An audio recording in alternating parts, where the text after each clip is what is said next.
Bienvenido al Seminario de Escatología Bíblica, tema número 5, Daniel, el capítulo 5, Juicio Divino sobre Babilonia. En esta oportunidad podrás conocer palabras claves referentes al juicio que se escribió en una pared en el Palacio de Babilonia ya en el año 539 a.C., que significan las palabras Mene, Mene, Tekel, Uparsin. Prepárate para poder tomar nota y poder también compartir este seminario con otras personas. Comencemos.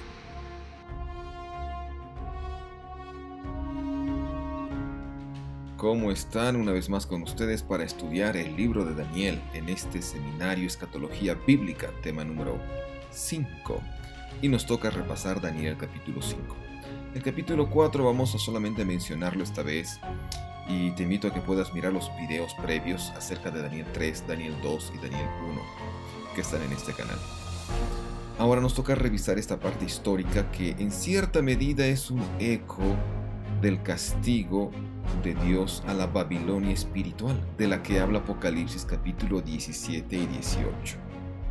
En otras palabras, para comprender de manera cabal el Apocalipsis, necesitamos ir al libro de Daniel. Necesitas revisar el contexto, la historia de Daniel, que Dios utiliza la historia, hechos históricos, para poder también ejemplificar sucesos espirituales en el futuro.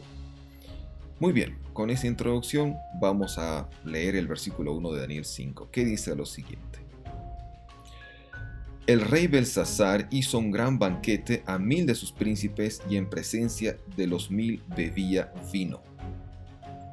Mencionar lo siguiente, acá en el comentario de la guía de estudio de la Reina Valera 95, dice ahí abajo que Belsasar, aunque no fue rey de Babilonia, ejerció funciones reales durante los 8 años en que su padre Nabónides se mantuvo retirado en el desierto de Arabia.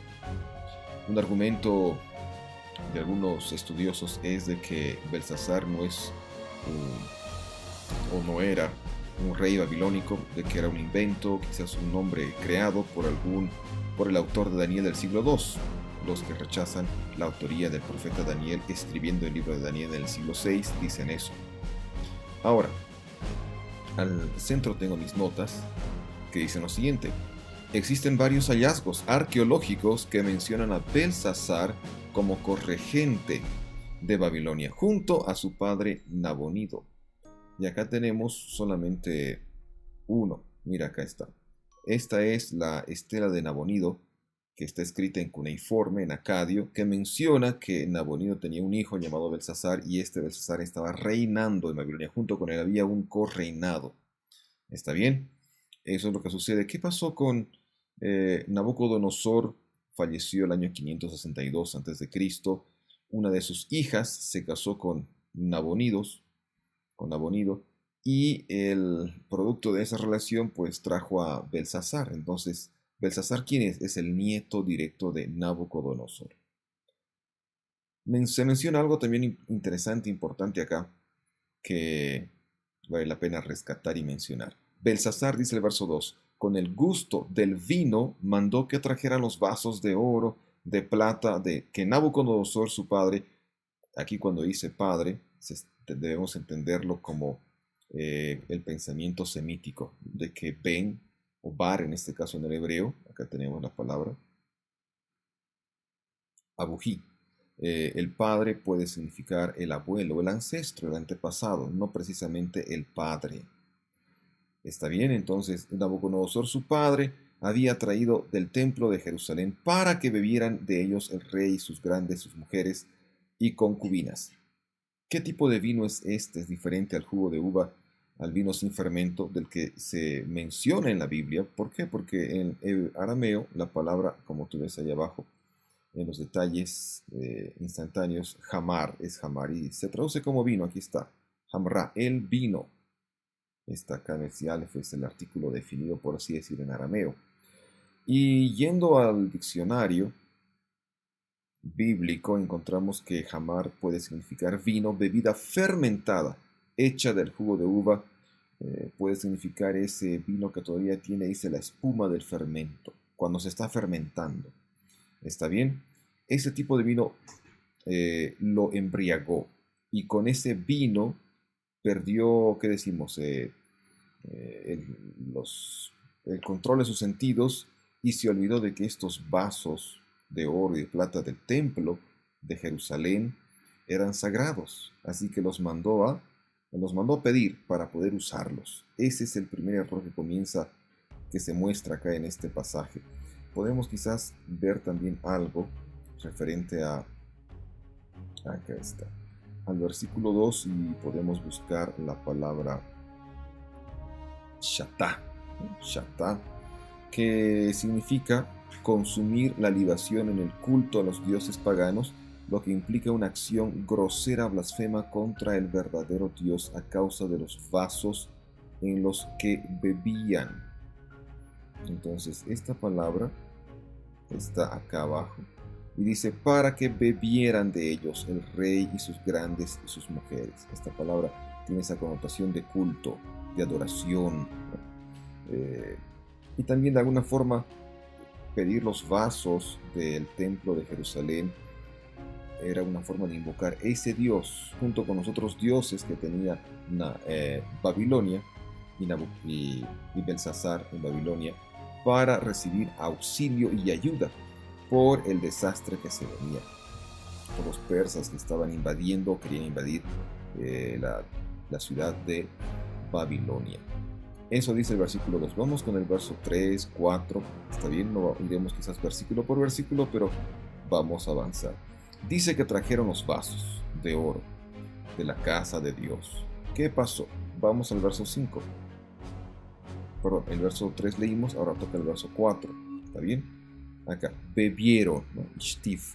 Bebieron vino y alabaron a los dioses de oro, plata, bronce, de hierro, de madera y de piedra. Los primeros 4 metales es un recuerdo de la estatua que Nabucodonosor soñó en Daniel el capítulo 2, ¿no? Ven el oro, plata, bronce, hierro, faltó ahí el barro cocido. Pero habían dioses de todos los metales, de todo tipo en Babilonia. Dice que alaban a los dioses. ¿Para qué? Repito, es una fiesta, es una fecha festiva esta, el 539 a.C. Esto sucedía aproximadamente en el mes de octubre. La fecha exacta está en algún diccionario ahí, pero es octubre el mes, si no me equivoco, y ellos estaban invocando a sus dioses, alabándolos. Mira lo que dice estas notas. Uno de los propósitos de la fiesta durante la invasión persa puede haber sido conmemorar las victorias anteriores de Babilonia como una forma de invocar a sus dioses para que la defiendan ahora. Una forma de alabar a los dioses era verter ofrendas de bebida a ellos desde las copas del templo. De ahí que también llaman o piden las otras copas. Vamos con el versículo 5, mis amigos. Hay mucho que estudiar, hay palabras importantes, por eso conviene estudiar la Biblia con un diccionario, con un léxico, ya sea del hebreo para el Antiguo Testamento, el arameo, en este caso Daniel, o el griego para estudiar el Nuevo Testamento. Y conviene revisar, como estamos haciendo ahora, revisar algunas palabras que tienen un significado especial. Y acá tenemos algo, ¿no? Bashatá. En esa hora, en ese momento. ¿En qué momento? Esta palabra tiene la connotación de un momento exacto, un momento inmediato. Aquí leemos el diccionario bíblico de arameo referente a el significado de Shah y dice lo siguiente. Aquí está simplemente mencionándose esta frase, ¿no? Bashatá. Inmediatamente, de repente, en abrir y cerrar de ojos, o sea, un punto de tiempo inmediatamente después de un punto previo de tiempo. Lo que implica una acción prácticamente simultánea. En cuanto comenzaron a vertir el vino en estas copas de la casa de Dios y a beber el vino, en ese momento sucede algo inesperado, algo que no pensaban que iba a suceder. Esto de inmediatamente ocurre en otros pasajes.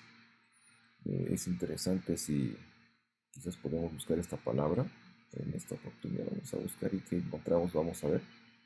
Aparece, dice en Daniel 3:6, en el verso 15, en Daniel 4 también, y aquí está. Por ejemplo, la palabra, aquí está, shatá, ¿no? En Daniel 3:6 dice, inmediatamente será echado dentro de un horno de fuego ardiente. En cuanto no te postres, si es que no te postras, si es que alguien no se postraba, era echado en el horno sin discusión, sin argumento. Acá también se habla del mismo episodio, ¿no?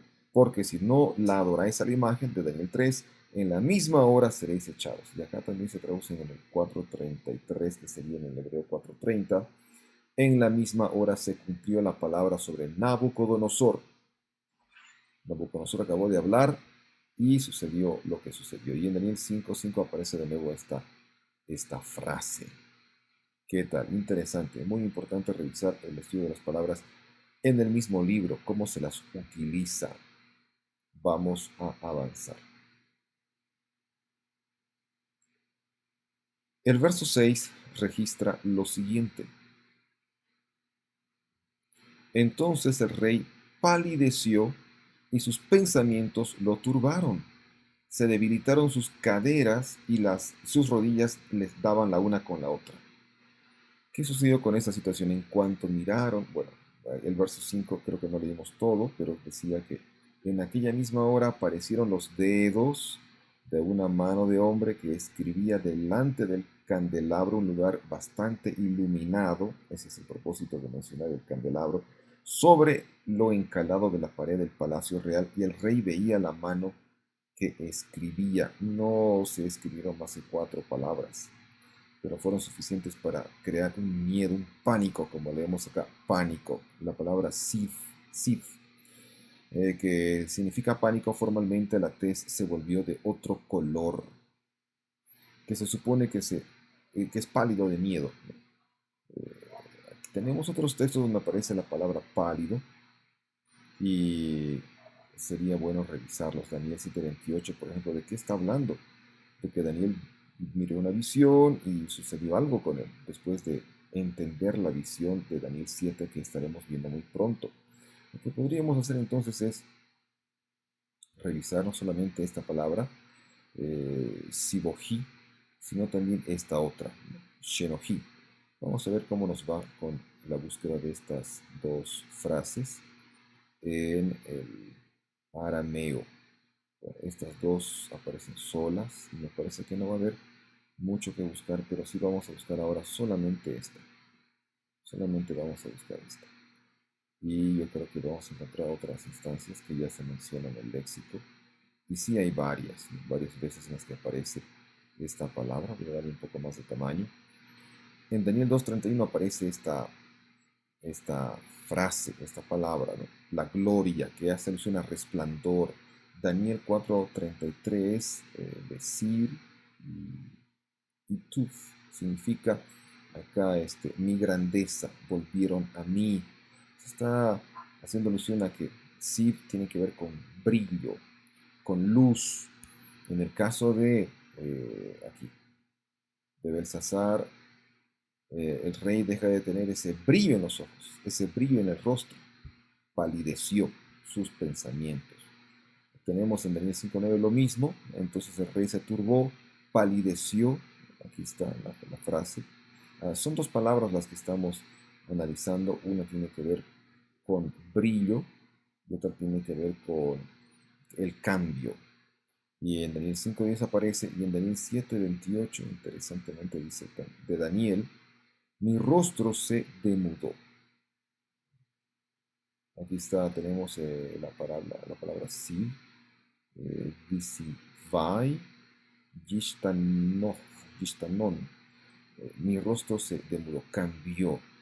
Entonces, ahí vemos el impacto que tiene la escritura en la pared sobre el rey Belsasar.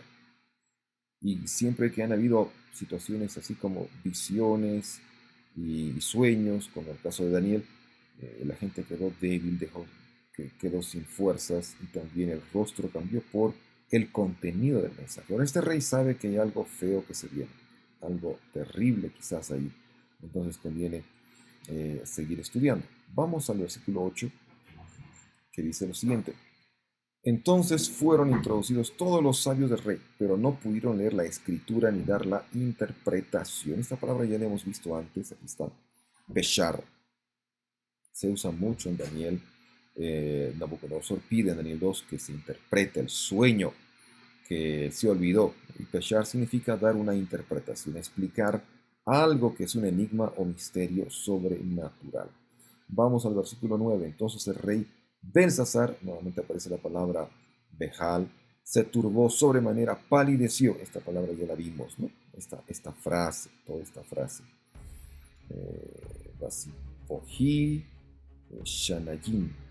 Entonces dice, se turbó sobremanera, palideció y sus príncipes estaban perplejos. ¿Por qué? Porque no podían descifrar el significado de estas 3, 4 letras que aparecieron, palabras, mejor dicho, que aparecieron en la pared del palacio. Ahora, ¿qué es Behal? Behal, y tenemos acá arriba, cuando dice aquí, Mit Bahal, se turbó, está en el estado reflexivo, este verbo, se traduce como turbó, pero leamos acá en Pael, una de las voces del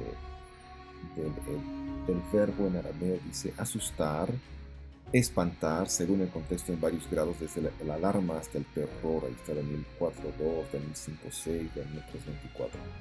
También significa asustarse. Las restantes ocurrencias en el Pael, Daniel 4.2, 4.16, Daniel capítulo 5, siempre van con el imperfecto, la acción no terminada, y con un sufijo, posiblemente la tercera persona masculino singular. Y como Itpael, en Daniel 5.9, aparecen todas en el campo semántico de horror, y pueden, como paeles resultantes, causar. El pael, esa voz del verbo, es causativa. Pueden causar, se disnea, pueden asustar. El pael es reflexivo, entonces se traduce estar asustado. Derivarse con igual facilidad del significado básico asumido. El verbo siempre es paralelo a otras expresiones de horror o terror, como asustarse. Y también como itpoel, que sería shamam, paralizarse de miedo. O karah, el ipel, angustiarse. Y frecuentemente el cambio de la mirada en el rostro. Y lo que vimos acá, justamente acá, ¿no? Aquí, Siboji Shanayim, el cambio de rostro. Las reacciones de miedo se relacionan con sueños y visiones en los que el anuncio de lo que va a suceder interviene en el presente. Ese es el significado sacado de un diccionario. Y la búsqueda de algunas de esta frase que hace rato estaba buscando estaría acá. La comparto para que tú puedas verla. Todo grande. Bueno, la dejamos ahí entonces. Tenemos Daniel 5.6, Daniel 5.9, Daniel 7.28. Mi rostro palideció, su rostro palideció, aún más el rostro del rey palideció. Entonces el rostro cambia de brillo, cambia de color. Hay una situación muy compleja en este momento. Posible traducción, el brillo de mi rostro cambió. Daniel 7.28. Bien, vámonos entonces a la reina, el versículo 10. ¿Quién es la reina? Ciertamente no es una de las esposas o concubinas de Belsasar, porque esas ya se mencionan. Esta mujer tiene la autoridad de poder entrar delante del rey sin ser avisada, sin ser llamada. Y dice, la reina, por las palabras del rey y de sus príncipes, entró a la sala del banquete y se pone a hablar. Entonces, ¿quién es esta reina? Algunos sugieren que esta reina es la esposa de Nabucodonosor, que estuvo ahí para mirar la interpretación que Daniel hizo del sueño del rey al inicio del reinado del rey. Posiblemente era muy joven y todavía está viva, así como Daniel está vivo. Puede ser esta mujer, porque ella testifica de la audacia, de la sabiduría, del conocimiento que Daniel tiene. Rey vive para siempre, dice esta mujer, no te turbes tus pensamientos, ni palidezca tu rostro. Y esta frase aparece nuevamente. ¿Qué dice el verso 11? En tu reino hay un hombre en el que mora el espíritu de los dioses santos. Y en los días de tu padre se halló en él luz, inteligencia, sabiduría, como la sabiduría de los dioses. Vamos a rápidamente mirar cuántas veces aparece esta frase. Ruja Elahim Kadishim. ¿Okay? El espíritu de los dioses santos. Yo ya hice la búsqueda, así que te la comparto en este momento. Está ahí. Tenemos Daniel 4.8, el espíritu de los dioses santos. ¿De quién se está hablando en Daniel 4.8? ¿Quién tiene el espíritu de los dioses santos? Daniel. Daniel. En el 4.9 también, ¿no? Nabucodonosor está hablándole también.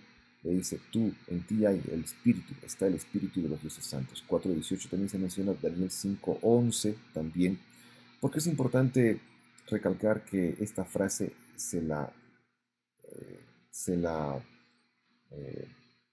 menciona y se le atribuye a Daniel, para entender de que Daniel es el protagonista en la parte histórica del libro. Daniel está presente en Daniel 2, es el mismo personaje de Daniel 3, o de Daniel 4, quiero decir, y de Daniel 5. Es el mismo personaje, es el autor del libro. Hay unidad en este libro y el personaje es identificado no solo por el nombre Daniel, sino por otras cualidades que en este caso una reina pagana vuelve a mencionar.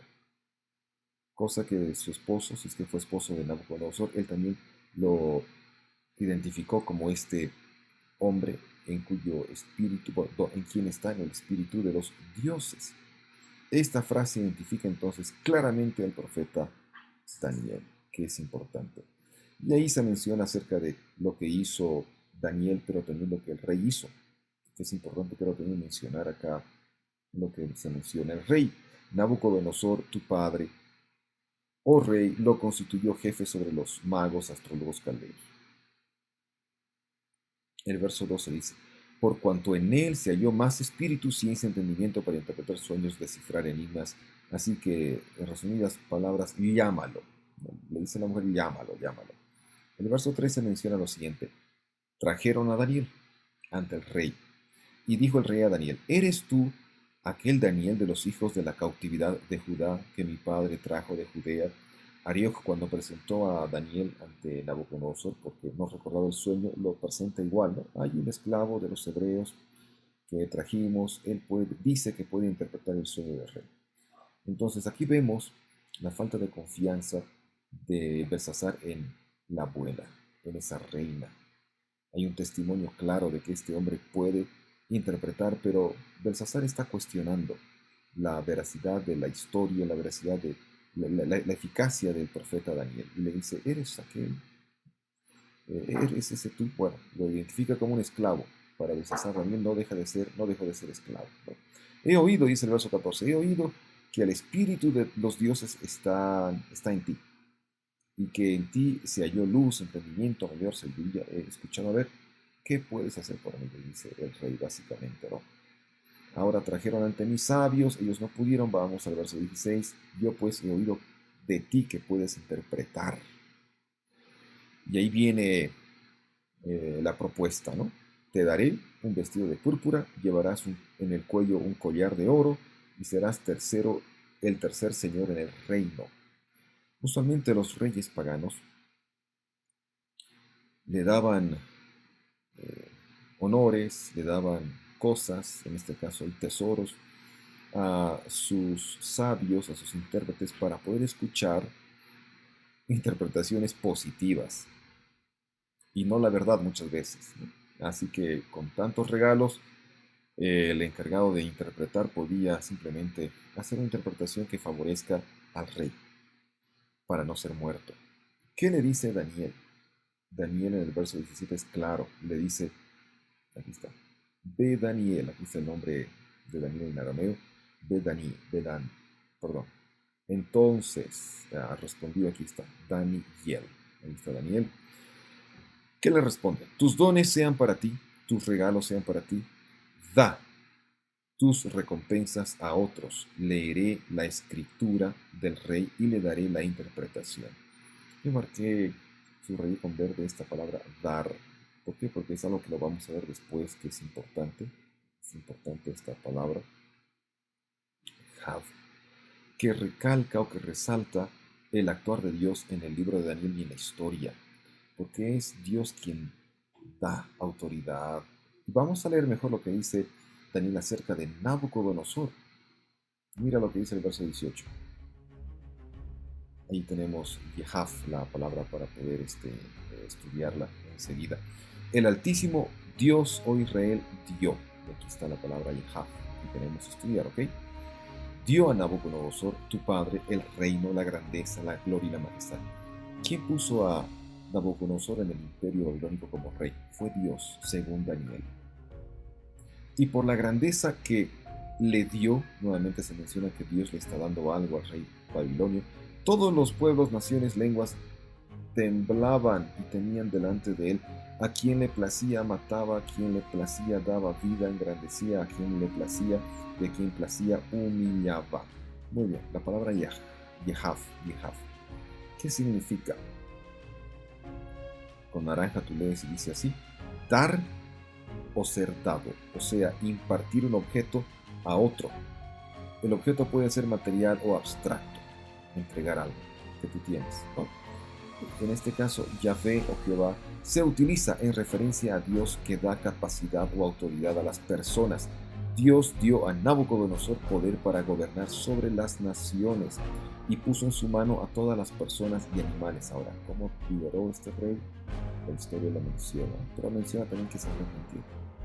Dios entregó a Israel en la mano de Nabucodonosor, una referencia simbólica para el poder debido a su pecado contra él. Esdras 5:12. Lee al pecado de Israel, por supuesto, de Judá.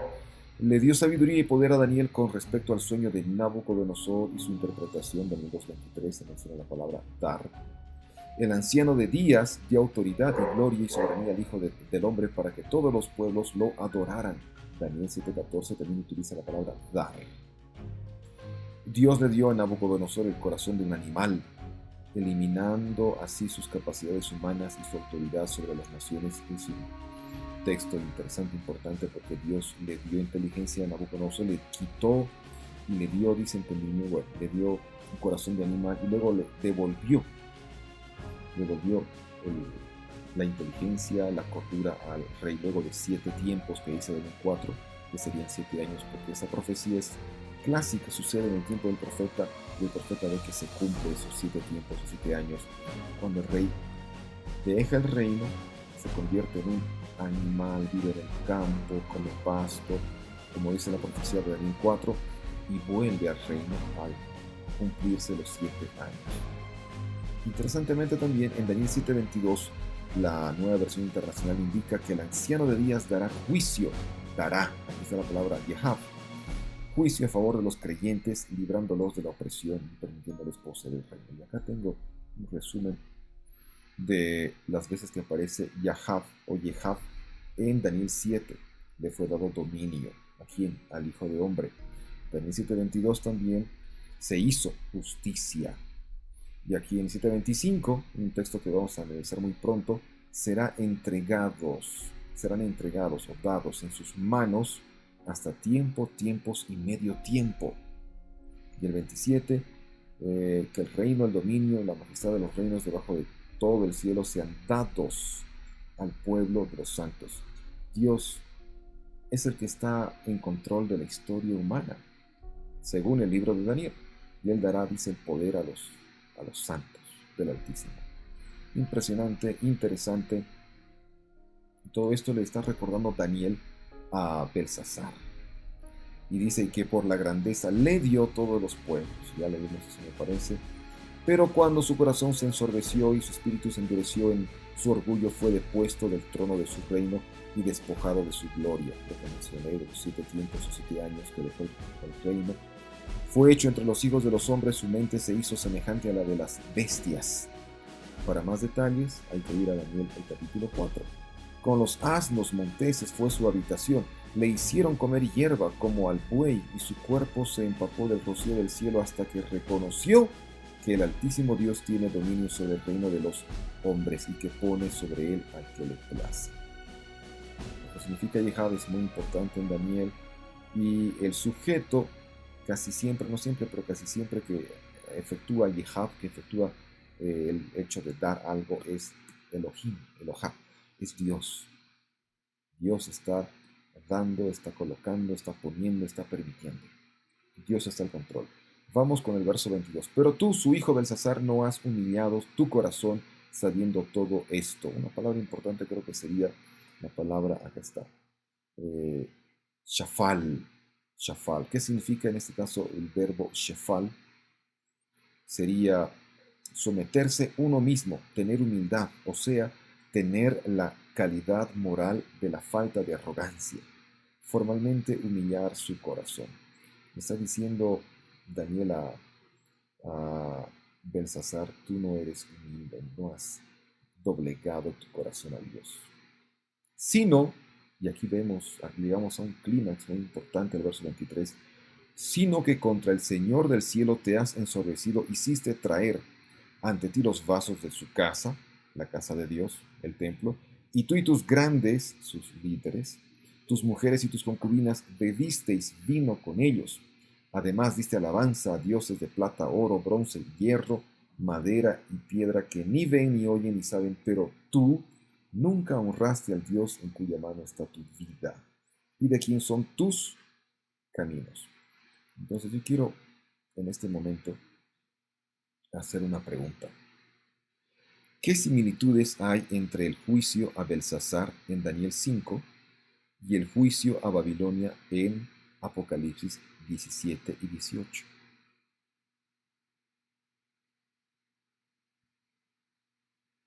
Bien, lo que vamos a hacer entonces es mirar rápidamente acá algunos versículos de Apocalipsis 17 y 18 que son un eco del versículo 23 de Daniel 5. Una vez más podemos ver como la última vez que vimos que en Apocalipsis hay una mención de cosas que se describen en Daniel, el capítulo 3. Vemos que la condenación, el juicio a Babilonia, Daniel capítulo 5, a la Babilonia histórica, porque ese día, dice el último versículo de Daniel 5, que ese día pues el rey murió y los babilonios perecieron porque los persas, los medos y los persas tomaron la ciudad. Este es un juicio claro a Babilonia. Entonces, Apocalipsis 17 y 18, ¿de qué está hablando? De la condenación a Babilonia, representada por una gran ramera vestida sobre una bestia escarlata. Yo marqué con azul lo siguiente en el verso 23 de Daniel 5, tú y tus grandes. En Apocalipsis 17, yo leo, con ella han fornicado los reyes de la tierra, los grandes. Hay un eco ahí. También podemos ver con rojo, que marqué en Daniel 5:23, hiciste traer ante ti los vasos de tu casa, vasos en los que bebieron. Y este tema de el vino y de beber aparece varias veces en Apocalipsis.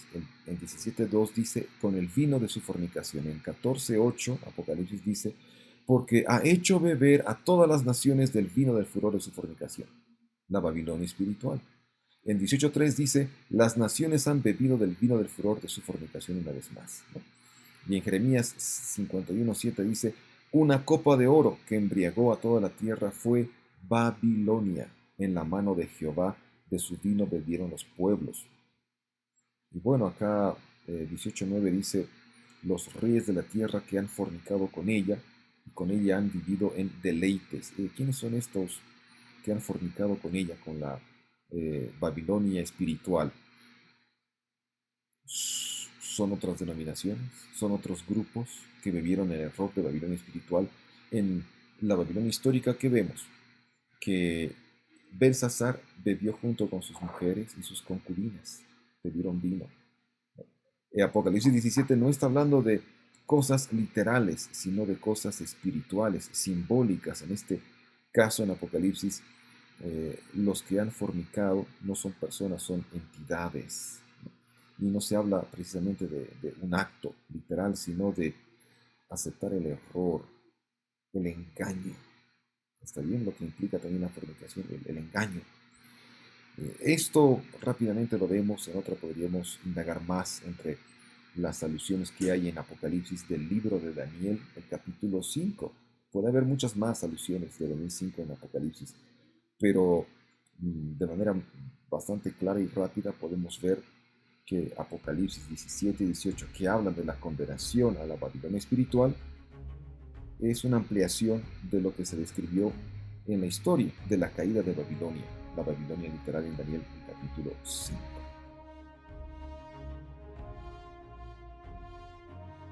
Ahora pasamos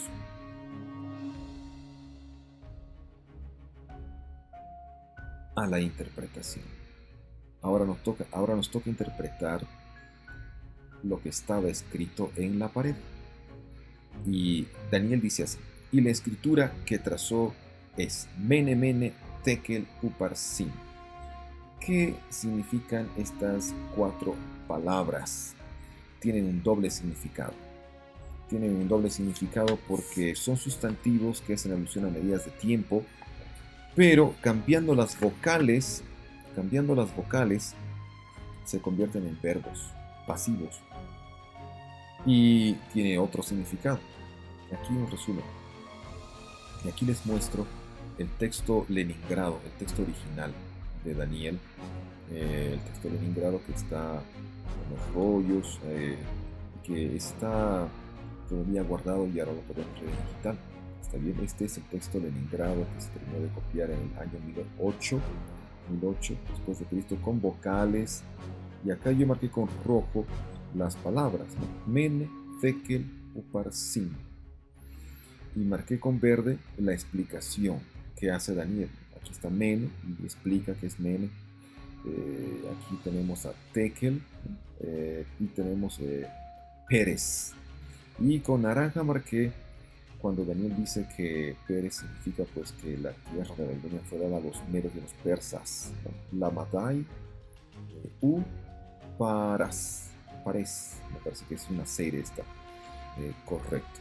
Ahora, ¿cómo más podemos entender esta situación? Las 3 palabras aluden a medidas: una mina, un ciclo o shekel y la mitad de una mina. Son medidas. Daniel las interpreta como verbos y denotan juicio sobre Babilonia. Vamos con la primera palabra. El verso 26 nos dice así: esta es la interpretación del asunto. Y vamos a notar una diferencia acá.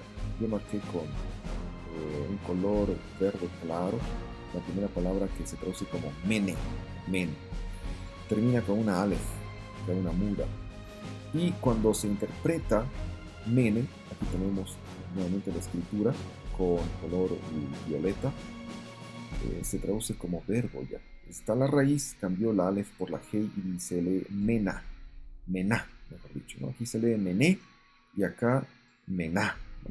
Mene, por eso se explica, Daniel explica, contó. Y claro, si vamos al diccionario, Mená significa contar. Contó Dios tu reino y le ha puesto fin. Enseguida vemos las notas que tengo acá para ustedes. La segunda palabra es Tekel, y vemos acá que tenemos una Sheva, un Seire, Tekel, ¿no? Que significaría shekel o ciclo, otra medida que era mucho más pequeña que una mina. Y acá tenemos la misma raíz, la Taf, la Kof y la Lamed, acá están, pero aparece como un verbo, con diferentes vocales, en este caso una Jirek Yot, Tekilta, Tekilta, Tekileta. Dice pesado, ha sido en balanza y hallado falto. Y el tercer versículo, aquí el 28, describe lo que significa Pérez. Y acá tenemos, tengo que subir un poco acá, Sor, enseguida regresamos, el 28, Pérez.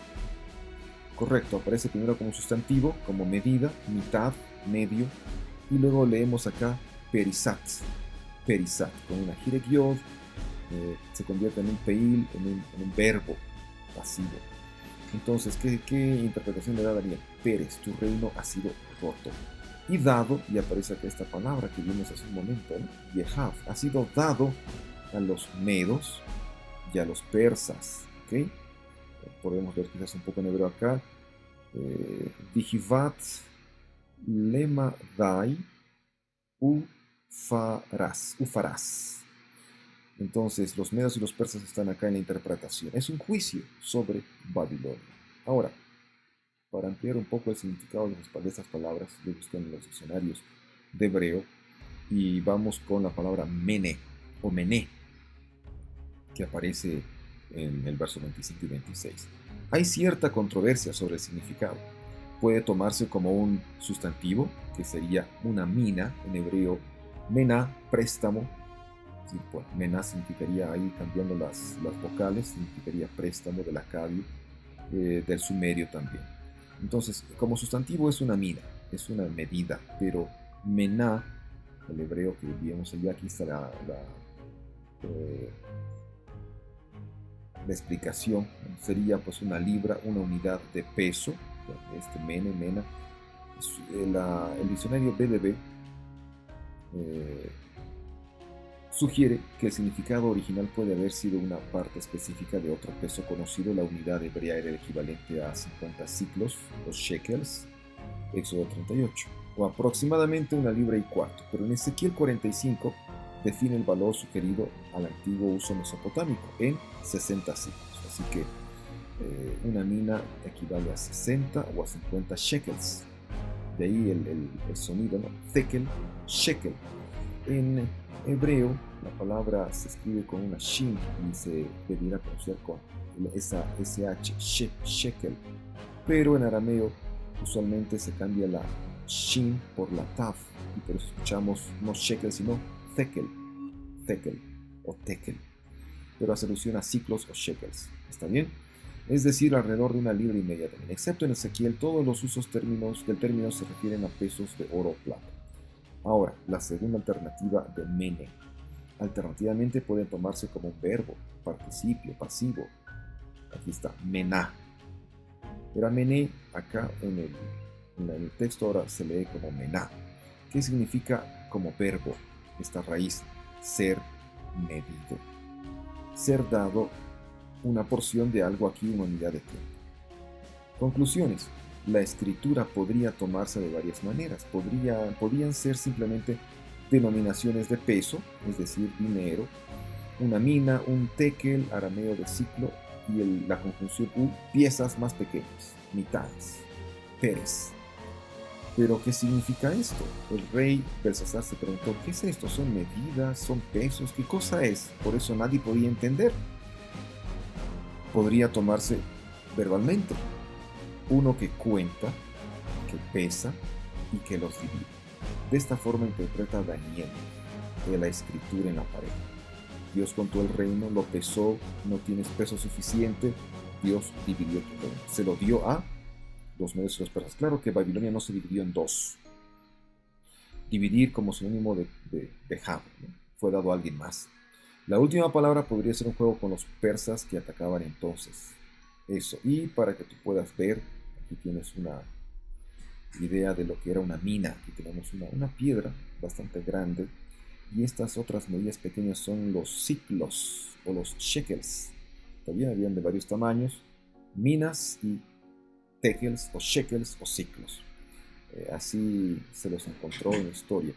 Vamos con el significado de tekel como sustantivo. Tekel, o sea, es un ciclo de peso, usualmente relacionado a valor monetario, pero tekel, cuando es un verbo y cambian las vocales, ¿qué cosa significa? Aparece una vez solamente en la Biblia, tekal. Y aquí está. Dice, es un cognado del hebreo bíblico, shakal, pesar. Tiene cognados en todas las ramas del semítico. La interpretación de Daniel del mensaje en la pared, tres sustantivos, se explica mediante acciones que emplean los verbos afines a los sustantivos del mensaje. En el caso del verbo tekal, se explica que os pesa en la balanza y se os encuentra faltos. Ese es el significado que le da Daniel por inspiración divina. Y finalmente, peres, lo mismo que en el hebreo dividir, separar. Eso significa como verbo, tiene la forma pasiva, es decir, que la acción recae en el sujeto. En este caso, la acción recae en Babilonia. Dividir significa eso, ¿está bien? Peraz significa mitad de una mina como sustantivo. Y Flavio Josefo escribió lo siguiente, ¿no? que significa, bueno, en hebreo es fares, y que significa una unidad de tamaño y peso, tradicionalmente la mitad de una mina más que la mitad de un ciclo. Ese es el significado de la escritura en la pared, un juicio a Babilonia. El texto termina de la siguiente manera. La misma noche fue muerto Belsasar, rey de los caldeos, y Darío de Media, cuando tenía 62 años, tomó el reino. La última pregunta quizás importante es definir quién fue Darío el Medo. Todas las fuentes extrabíblicas, según el comentario bíblico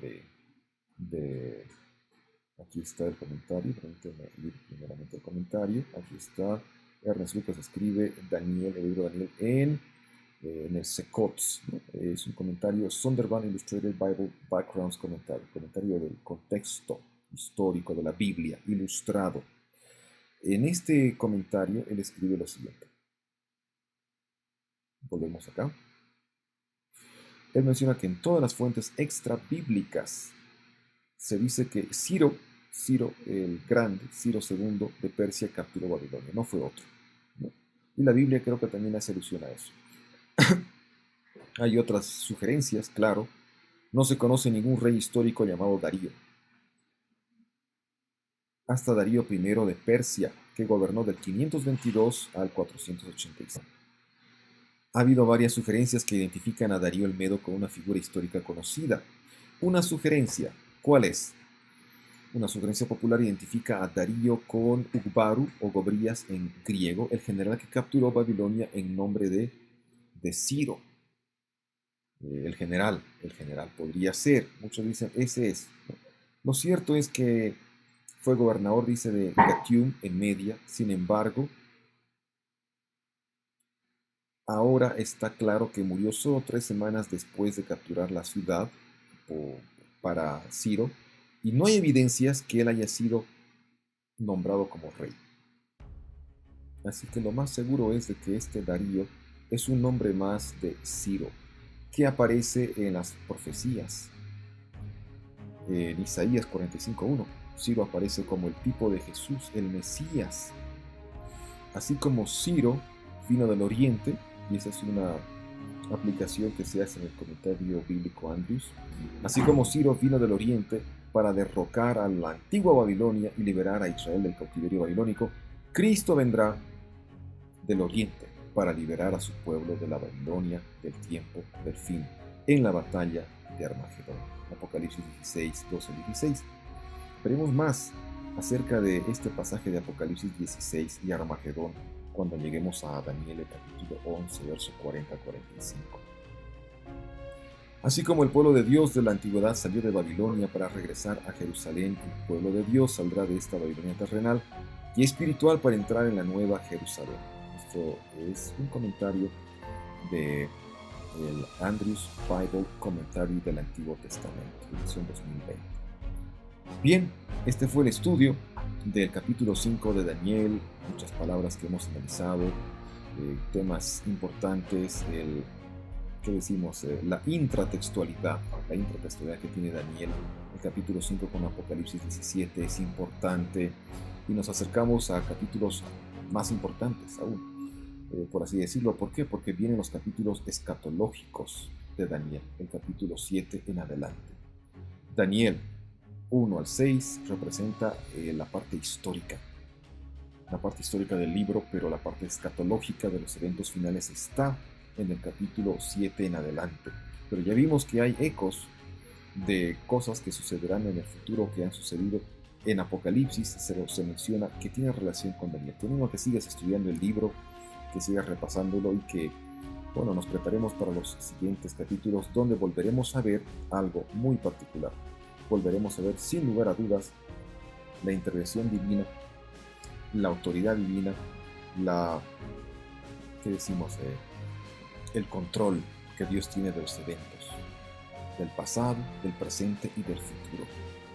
Es lo que resalta en el libro de Daniel, y la fortuna de los hijos de Dios, los que están del lado de Dios, que reciben el reino y la eternidad. Hasta la próxima.